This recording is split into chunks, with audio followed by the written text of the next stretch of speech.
What's going on, everybody? Jesse here. Welcome back to another inventory system tutorial. In today's episode, we're going to be adding the functionality to, well, be able to add items into our inventory. Currently, if you press tab, you can see the inventory system right here. We set this up to show us just kind of the inventory slot, empty inventory slot, if there's nothing in there. But once we walk up to an item, press E to interact with it, and now we've got berries here. Remember, this is our red berries. The one on the left represents our bread, and the red berries is set to a stack size of 2. So if I press E a few more times, come in here, you can see 2, 2, and 1. Come over here. I've set the actual quantity of our bread to be 5, and it is a max stack size of 3. So if I press E just one time, come in here, or excuse me, I set it to a quantity of 4. So we got 3, we got 1. Come over here, I'm going to just grab bread again, or grab the berries again. It's going to fill in that slot. One more time. We got 1 right there. 3, 1, 1. Remember that. Hit E, come over here, and you can see it fills in this, and comes back over here, reaches max stack size, and just starts adding it into empty slots. If we fill up our inventory, press E several times, now you can see up there in the top left-hand corner, it says inventory full, so we can no longer add anything to our inventory. But we still have space here for the berries. Let's come over here, press E on the berries, and you can see it fills it up, but now we can't pick up any more items. So yeah, that's what we have in today's episode. So I hope you guys enjoy it. Before we get any further, I'd like to say thank you to the patrons that you see on the screen. Thank you for all the support that you provide, both through Patreon as well as inside the Discord. If you'd like to support the channel, please head down into the description where I have links to my Patreon and my Buy Me a Coffee page. If you'd like to join the Discord, then links are also down in there. Thank you again for all the support and help that you guys provide me. Let's get this episode started. All right, we got a little bit of work to do today, so I'm just going to jump right on in here so we can get this going and hopefully try to get it all shoved in here into a single episode. So I'm over here. We're currently in our WVP inventory slot. We're going to do just a little bit of quick work in here to that way we can actually see the item when we add it into the inventory. So I'm going to delete these other functions here, and we're just going to keep the event construct. First, let's go ahead and pull out the item and get that. Let's go ahead and break this. From here, let's go ahead and grab the item, grab the defaults, the class defaults off of here.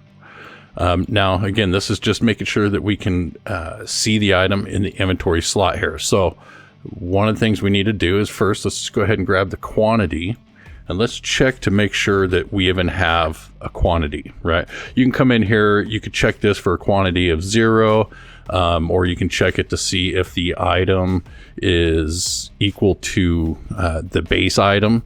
You could do that if you want as well. Either of those would be valid, because if we've got an inventory item that is 0 or less, then it shouldn't be in our inventory to begin with. It's not a valid inventory slot. So we're just going to check quantity and drag a branch out here. So if we have quantity that is greater than 0, that means then we do have an item currently stored in this inventory slot. All right, so if we've got that, so what do we need to do now? Let's grab our thumbnail, drag that out here, and let's go set brush from texture. Drag off the true pin right here. So what texture do we want to grab? We want to grab the, not the billboard texture, right here, the thumbnail that we have. Plug that into the texture. Next, let's grab the item name. Drag that on out here. And from the item name, let's go set text. And where is it? Right down here at the bottom, set text. Link that in right there. And the text we want to add for this, let's drag off the display name, plug that in. We're going to get a new node here that's going to convert the name variable type into a text variable type, so it can be read there. And now let's just go ahead real quick and let's hide the connected pins. We don't need anything else off of this particular node at this point. Okay, and then the last thing we need to be able to set here is the quantity text. So let's grab the amount text out here. And on this, again, let's do set text. Plug this in. and the number we need here will actually come off of the item text. So I'm just going to drag out here, add reroute node, and just plug it into the in text. Again, we're going to get a conversion node here to convert it from an integer into a text. And that's it. That should be good enough for what we need here. So if this isn't a valid slot, meaning we don't have any quantity greater than 0, then we need to clear all this information here. So pretty much the same thing. Let's just go ahead and grab the thumbnail, set it down here, drag off the false, put it in here. And actually, we don't want to set the brush. So delete that. And let's do set color and opacity. Drag that off of here. And the color opacity, select the little color box right there.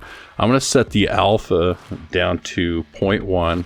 And I want there to be just kind of a slight gray background, just to kind of give you an indication of where a slot is. It comes in handy when you're, dragging and dropping items around that you'll see a little bit later. But do this whatever you want to do. This is going to be the default. If there's no item in the inventory slot, what's going to look like.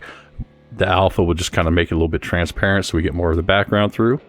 Select OK. Oops. And off of this now, what we need to grab is, again, just like we did up here. And both of these, actually, these ones we can just kind of grab as it is. And let's Control D. Let's just plug this in. And we're just going to leave these blank. We don't want any in text on any of them, just like that. So that's how we got this set up. So now whenever we run anything, and you can see that if we go ahead and hit play, jump into the inventory, and there we go. Now we've got items here that are blank. There's nothing in these slots, so that's what we have right there. So like I said, you can change this color on the background. You can have none if you want. The way it's set up, even if you don't have a color here, you're still going to get the box that goes around the inventory slot when you hover over it. So that's still an indicator. Do what you want to do for your project, but this is how I'm going to have mine, at least for now. All right, so let's go ahead and jump on over to the AC_inventory component. We're going to start adding in our primary functionality to be able to add items into the inventory. Let's start by creating a new function, and let's call this function process item. This is going to be our primary function that we're going to use to be able to run the items through and do all the added checks that we're going to do as we move through. So with this, the input we're going to need for this is we're going to need to know what item we're trying to process. So let's create an input. Let's call it item, and it's going to be type inventory F inventory item. All right. And then we're also going to want an output too. We're going to want to know if this is successful or not. So go ahead and add an output be successful and change its type to Boolean, just like so. And first, now we need to go ahead and create a new function, and this function I'm going to call find available location. Okay, so what we need to do is we need to check the item inventory, and we need to see actually two things. There's two things we need to check within the inventory. First, is there a similar item in the inventory that has available space? In other words, it hasn't reached its max stack size. If there is, then we need to go ahead and add what we're trying to pick up into that slot. And if there isn't an available slot for a similar item with space, then we need to also check the inventory if there's just any available slot. Doesn't have to be the same thing. Do we have a blank empty slot? And if so, then we will add stuff to it. So what we need to do with this one, let's go ahead. We need to process the item again. So let's add an input to this. And again, I'll just call this item. This is going to be of F inventory item. All right. And what we need to do now, we need an output for this as well, because what we're going to do, what we need to return from here, you'll see as we're going through, is we're looking for an available slot within the inventory. Well, what represents a slot within the inventory? It's an index, right? An index is an integer. So let's go ahead and return index location and change its type to an integer, and go ahead and disconnect this for now. So now that we got this coming in here, let's go ahead and let's just expand this out, split the struct at the beginning, and I'm going to add a for each loop. So let's right click, go for each loop. We want the one with the break. So this way, if we don't have to spend a whole lot of time going through the entire array, we want to be able to stop. If we find an available slot, then let's just go ahead and let's exit out of this. Okay, so hook up your for each loop. We got our item here, our primary inventory that we're going to be going through. And what we need to do is drag off the array element. Let's break this out. Off this array element, we need to check a couple things. We need a couple spot checks here. First, we need to check, is the item we're passing in, remember we split this just now, so we're just going to grab the class off of here, and I'm just going to add in a reroute node real fast, and we need to check equal, is the item that we're currently going through, is it equal to the one we're passing in? So this is essentially, is it just the same type, right? It doesn't have, we're not checking to see if it's the exact same item. We're just checking, is it of the same class? Okay. And if they are of the same class, we also need to know, is the quantity of the array element, the one that's already in the inventory, is that less than regular less than? We don't need less than or equal to, right? Is that less than the, drag off of here, let's go default, get class defaults, then the stack size. Okay, let's select this and let's just hide unconnected pins. All right, so now we're checking here, is the quantity inside of our inventory, is it less than our max stack size? So now drag off of this one and let's go ahead and put and. So are they the same, and is the size smaller than the max stack size? Add in a branch. Okay. Plug in the and into the condition. And if it is true, then let's go ahead and create a local variable. I'm going to call mine L. I always preface my local variables with an L, a capital L, so just that way I know that it is a local variable. And I'm going to call this one index location. Change its type to integer. All right, so now if these conditions are true, if we have a similar item and it has less than the max stack size, then all we need to do is we need to take out the location index. Let's set our local variable there, and then we need to come over here now, the index location of the array, right? Make sure you get the for each loop. That's the one we want. And I'm just going to go ahead and I'm going to hide this one too, hide the unconnected pin from that, just to make it a little easier to read. Grab the array index, come over here, and let's plug that into what we're setting for the local variable. Okay, I'll make this pretty before I make this available for download. Now we need to come over here and off of this is where we break. So drag off of the set pin, come over here to your break, and that's what's going to break it. So now to make sure we can see what's going on here, just add in a couple reroute nodes here, make it a little bit easier to read, see what's going on. So there we go. So yeah, if we have an equal item and that stack size is smaller than the max stack size, then we're going to come on here, we're going to set this one, and we're going to break out of the event. So now when we break out of the event, what we need to do is we need to come down here, we need to run another branch, okay, on the complete. And what we're going to do is we're going to check, is this local index greater than or equal to, or actually let's just go less than. Is it less than 0? So let's come over here. One thing we didn't do when we set this up, select your index location. Let's set this default location to -1. Now remember, -1 can mean that it's null, right? So if we were to try to find something in an array, if we drug off of this and typed find item, if we try to find an item in here, and if it couldn't find it, it's going to return -1. So that's what I'm using here, is -1 as a default. So that way, if we come through here and we cycle all the way through, this is defaulted to -1, which means if we don't find anything, if this condition isn't met, it's going to stay -1. So it's going to come down here, and now it should still be -1. So is it less than 0? yes, then we need to do more work. If it's not, then let's just go ahead and on the false, we'll set this up right now. If it's not less than 0, then that means we found something. So let's just drag out here and send out our local index location variable. So now we do need to do some more work in here. So what do we need to do? Well, essentially what we just did up here. Let's grab another for each loop. And again, we're going to just grab our inventory items array, plug this in here. And so we're just going to loop through now. Go like this. We're going to break this out. We're going to take the inventory item, drag, or the item class rather, and equals, double equal sign.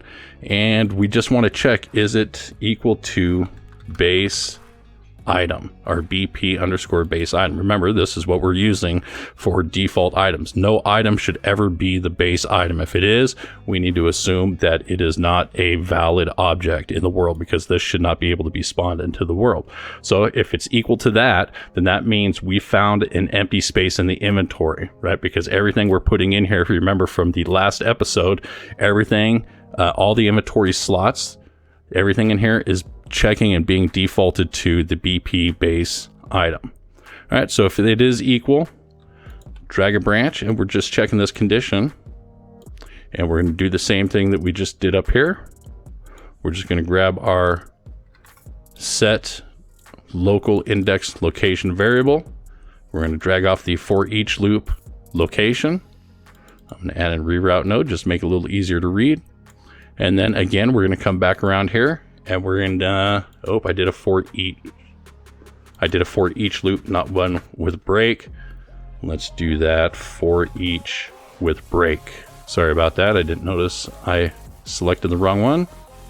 Plug this back in, and the index array right there, the body. So yeah, now we can come back over here, drag off of this, put it in the break. So we did find a location. So let's go ahead and stop searching. And then we'll break out of it.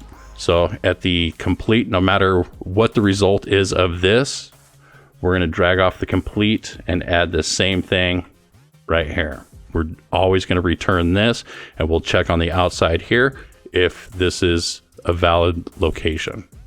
Now that we got that information, let's go ahead and head back out to the process item function.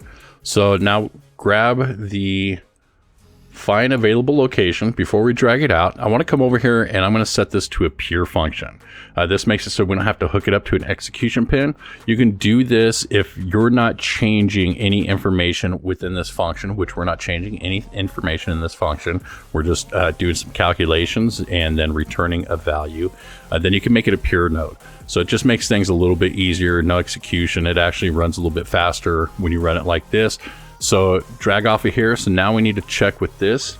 Is the item location greater than or equal to 0? All right. Remember, it's defaulted to -1 if we don't have any items. So if it's not greater than or equal to 0, let's just go ahead and add this in really quick. This will be simple, at least for now. We're going to have to come back and do a check on this later. Let's just add in a print string. And I'm going to change the text, and I'm going to change it to all caps. I'm going to put inventory full.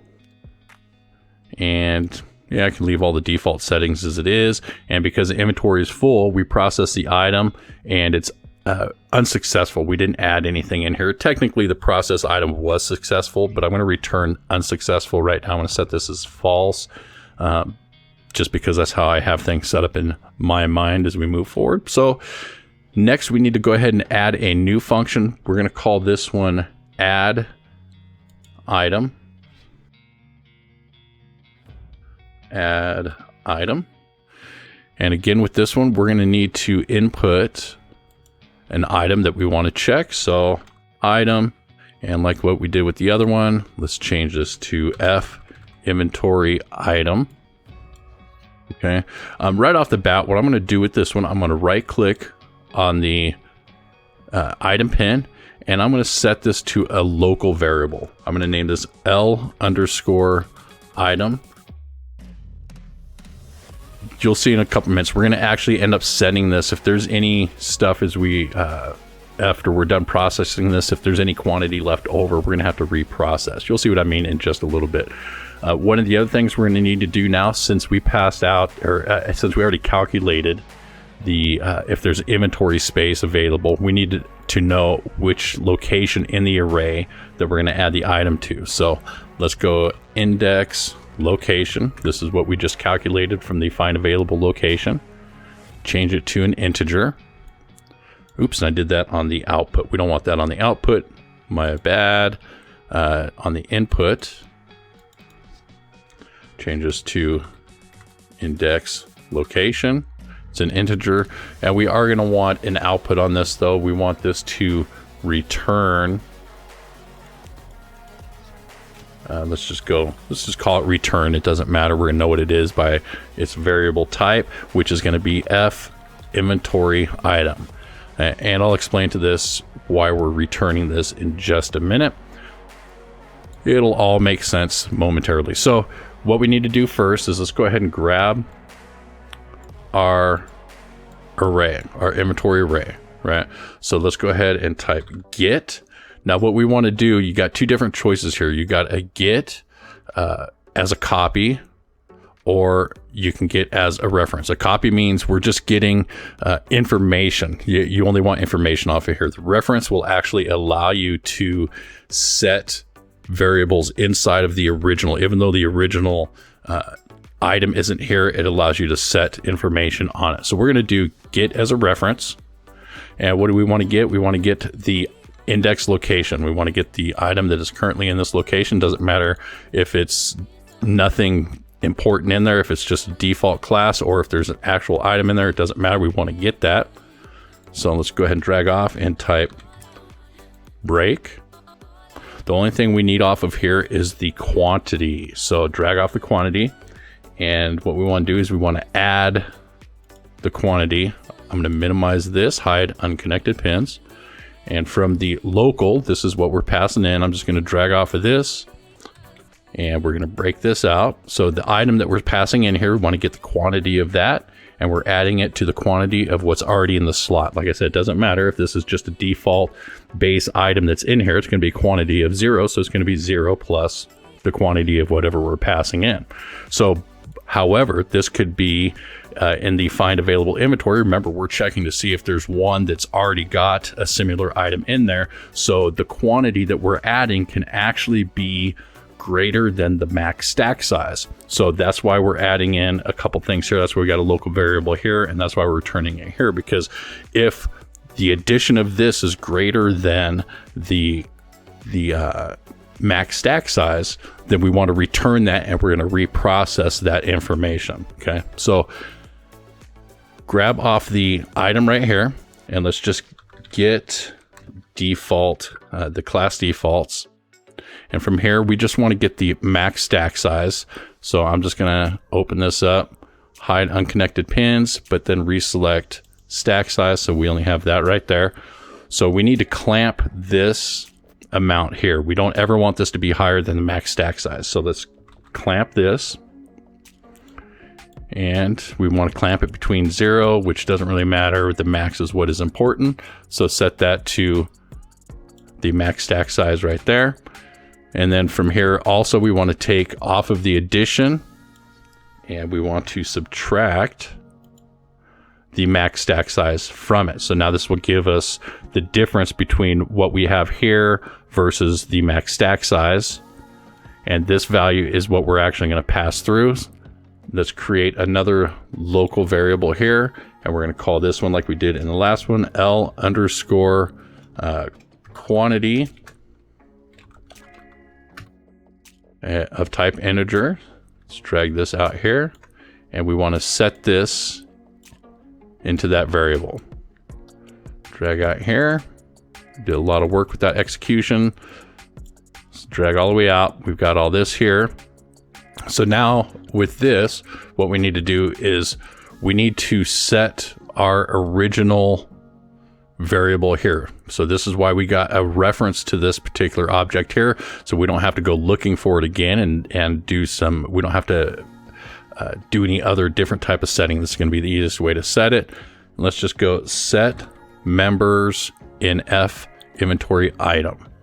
Okay, hook this into the execution pin. And from here, there's no pin, as you can see. If you haven't worked with this before, this is the best way for us to enter information, to change information in a struct, okay? Don't try, you could technically come out here and try to set the individual variables. So let me just show you this here real quick. If we broke this out, you could try to set this variable right here,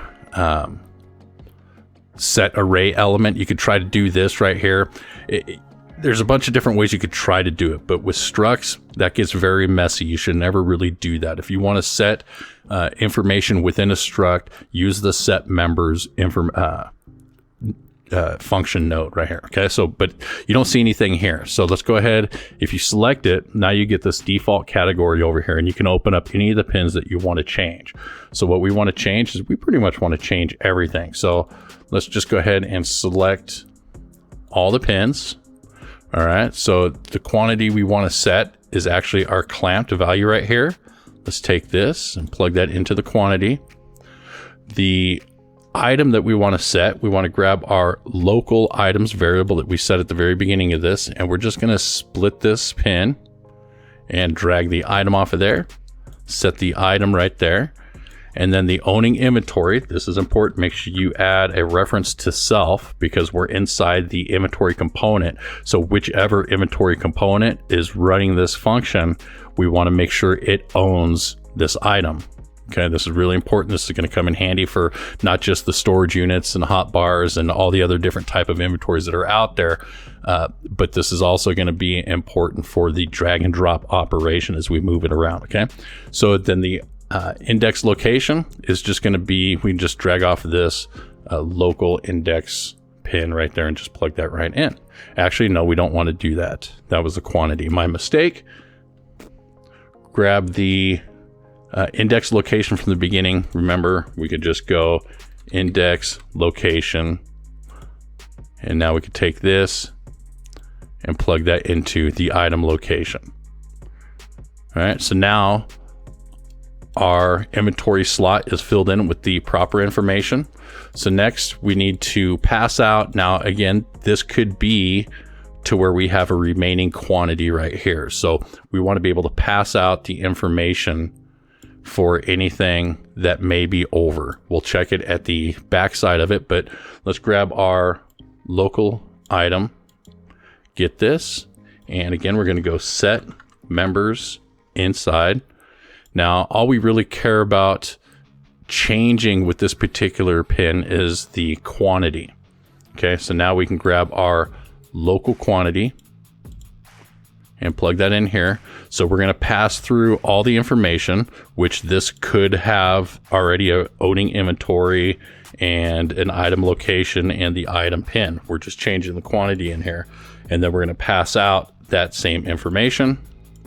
Make sure you plug in the execution, and we're just going to return this. So now it's returning the original.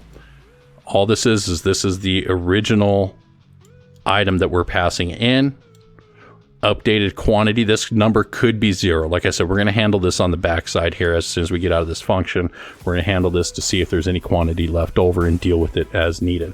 But we're just processing this information, setting up our new variable, adding in the new quantities, and then sending out any potential remaining quantities out of this function.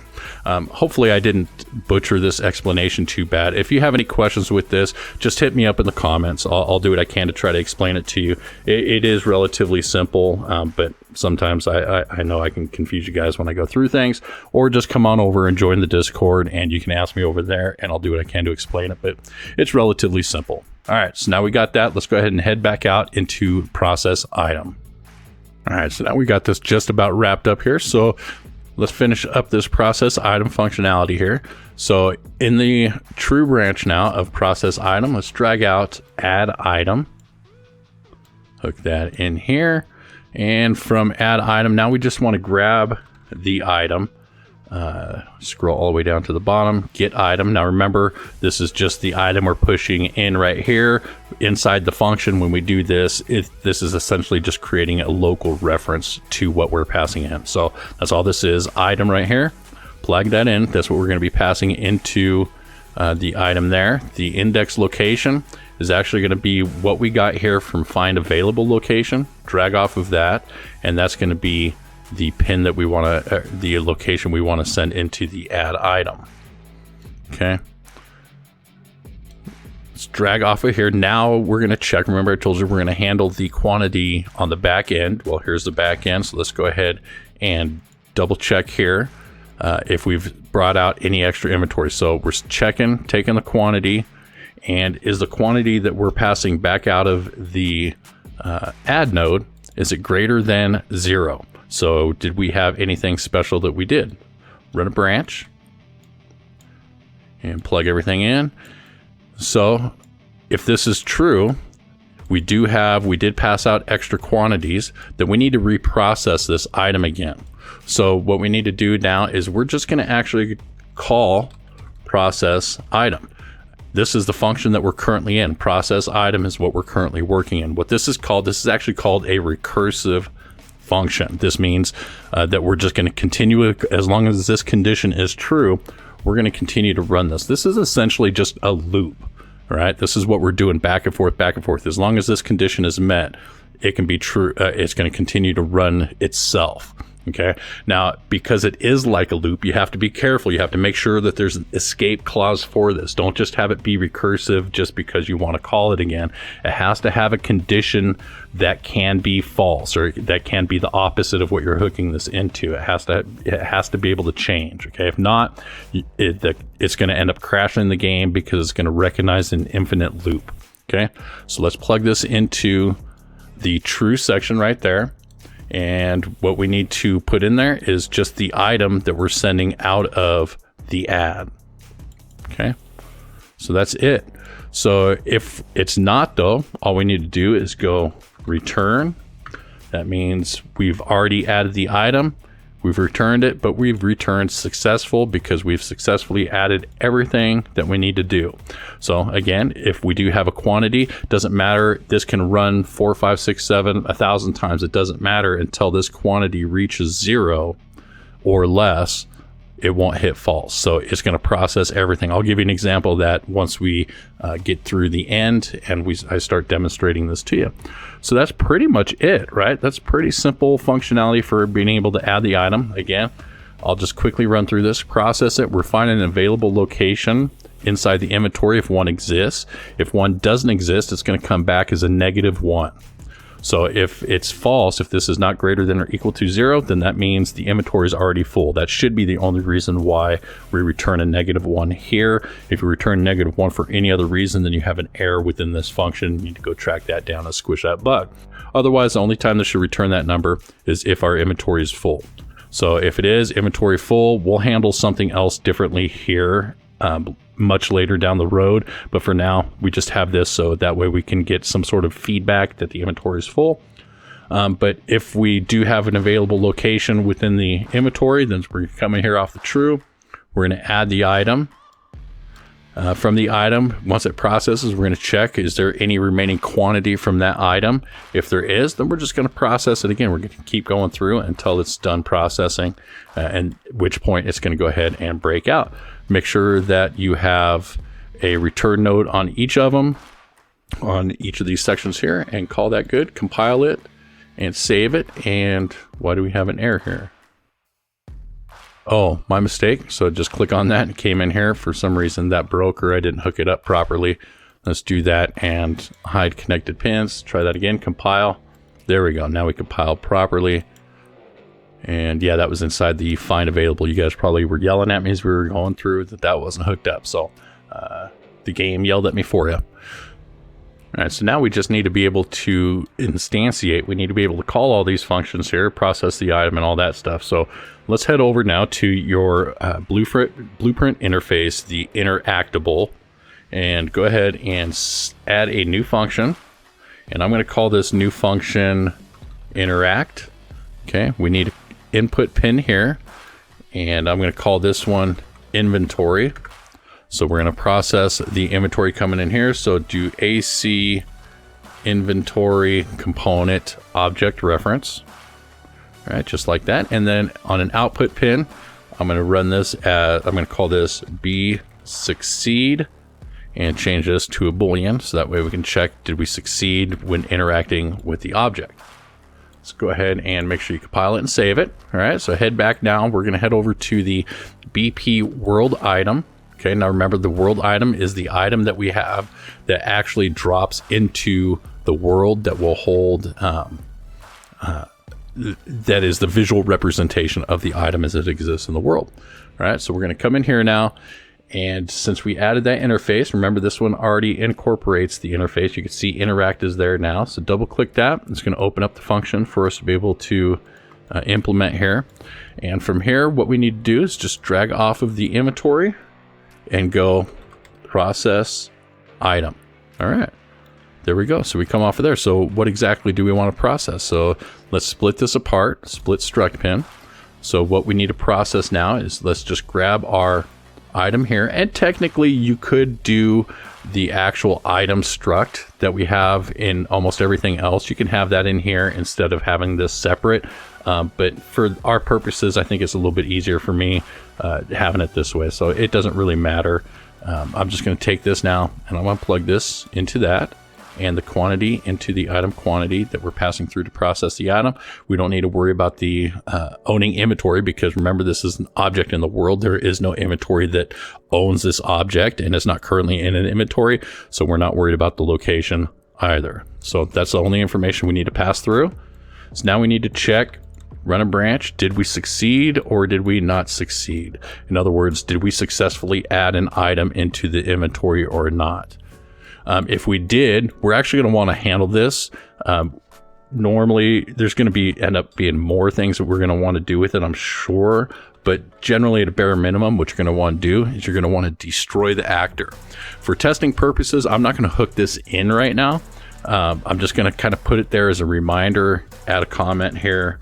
Add a comment saying handle kill event.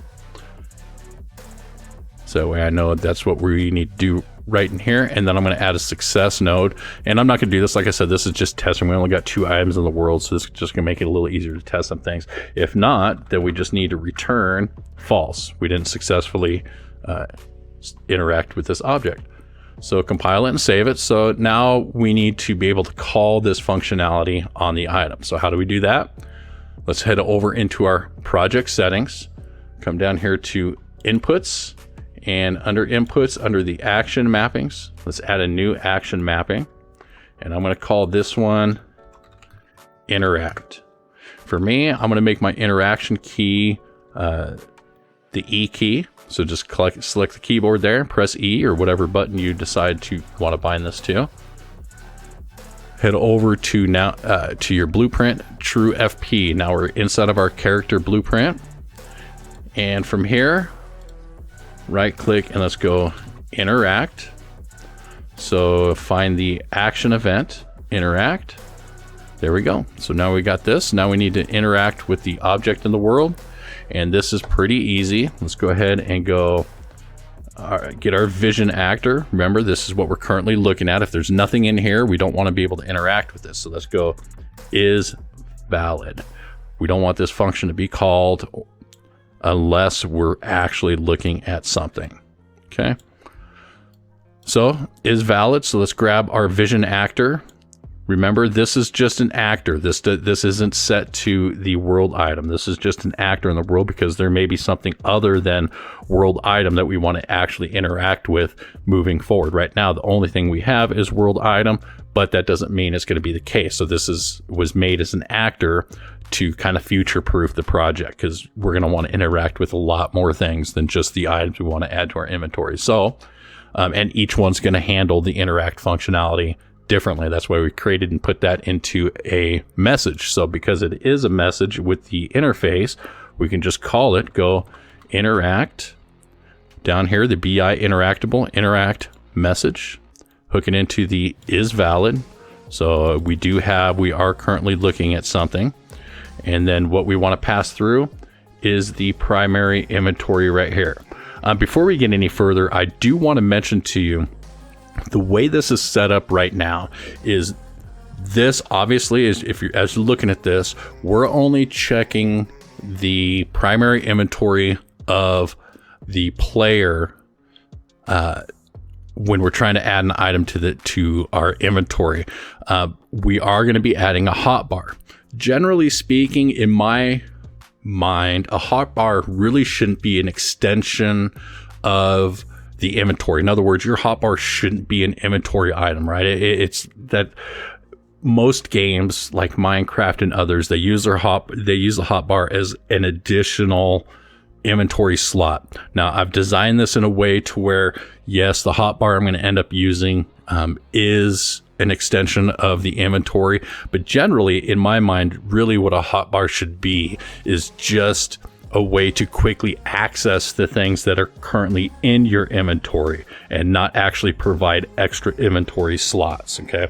But if your hotbar is going to be an extension of your inventory, meaning it's going to provide you the extra inventory slots, then you're going to want to check that. Right now, the way this is set up for me, and I'll probably come back and have to revisit this in the future unless I change my mind to make them not an extension of the inventory slot, but you're going to want to check that, because this right here, this is only going to check your primary inventory. It's not going to see if you have available space inside your hotbar when you're trying to pick things up. So your inventory may be full, but you have empty slots in your inventory slot, but this doesn't care. It's going to think that your inventory is full because your inventory slot is not being checked here. So there's a couple ways to do that. The easiest in the way that we currently have it set up is to just, when we add because this is going to be just drag and drop, we're going to just be able to put another component in here. We'll just call it hotbar. So how many ever extra inventories you have in your components here, you just drag out and you continue to call the interact for each one of them. So if I get a hotbar, then I just call interact again on the vision actor and plug in the hotbar inventory, so on and so forth. Or on this interact, you can actually change this input pin to be an array. Okay. And then as an array, you can drag off of it and you can go, we should be able to do it, and without dragging off, make array. Okay. So you could drag off of here to make an array, and this would actually be plugged into there. And then you could just add pins and you can plug all your different inventories into it. And then you come back into your AC component where we were processing the items, and you just change it to loop through these arrays to check everything for an empty slot. Okay. So that's a way to be able to do it. It's up to you. Like I said, we'll probably end up coming and doing that unless I change how the hotbar is functional. We haven't put it into this game yet, so it won't be too difficult for me to change that. But just keep that in mind for your game, how you want your hotbar to be handled. Is it an extension that does it provide you extra inventory slots, or is it simply something that's going to give you reference to what you already have in your inventory? It's up to you. I just wanted to point that out, that this, as it's currently set up right now, will not check an additional hotbar inventory if that's what you got. Okay, so with this, now we just need to go branch. Let's hook in succeed. And if we did succeed here, if we successfully interact, remember we added every inventory in here, then we need to clear this vision actor. We want to stop looking at it, right? So just take this and clear the inventory out of there. So that's it for this. We should be pretty good to go. So if we compile it now and make sure we save everything, if we press play, and we can go ahead and check this out.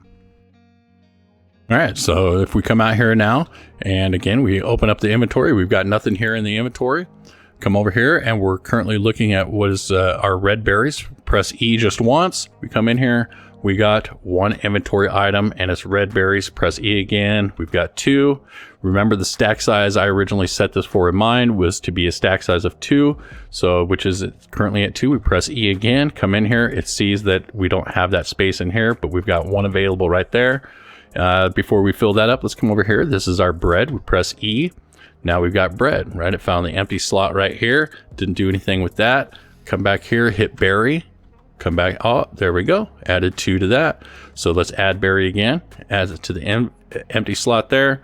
And come here, press E on that, and it's filled that in right there. So, and we set this to be a max stack size of 3. Press 3. E again. There we go. So now check inventory full. I'm just going to spam the E key on this one because it's only a stack size of 2. So I'm just going to spam it. There you go. You can see in the top left-hand corner, the inventory is full. It's not currently processing any other items. We have 1 bread here. This is at its max stack size. We've got 1 here. Come back over here to the bread, press E, adds 2 to that, press E again. Now it fills in that stack, and a 3rd time. There we go. Inventory is full. So now we can't add anything else to the inventory, and we've got that right there. So now another thing to check out here. Now remember, the berries is a stack size of 2, and the bread is a stack size of 1. Okay, so if we back out of the game now and we go into the world outliner, I'm going to select the bread, and I'm going to change the quantity of the item that sits here in the world. I'm going to change this to, let's call this 5. So yeah, quantity of 5. Now if we go play, come over here and select that one.